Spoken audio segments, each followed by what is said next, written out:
بصراحه. يعني الميتنج، ولو ان يعني لو مع التيم احب ان احنا نخرج.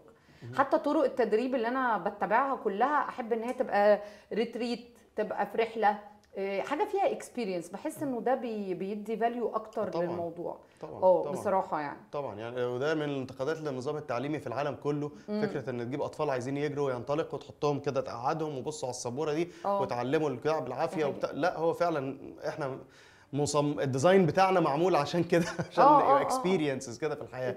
يعني انجيج من كده، يعني بالزبط. يبقى الموضوع بنعمل حاجات. انا كمان بحب التطبيقات. من الحاجات اللي انا حبيتها في علم النفس الايجابي بطريقتك هي التطبيق.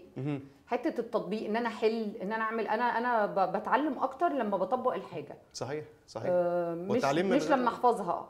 صحيح. هو التعليم من غير تطبيق مش هتستفيد ملوش اي لازمه.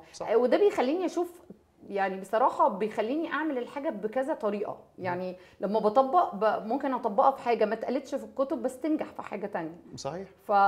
فتبقى ماي اكسبيرينس. بالظبط. ممكن وانت بتجربي يطلع معاكي حاجه جديده خالص. بالزبط. اصلا يجي فكره كده جديده طبقتيها نفعت خلاص كملي عليها.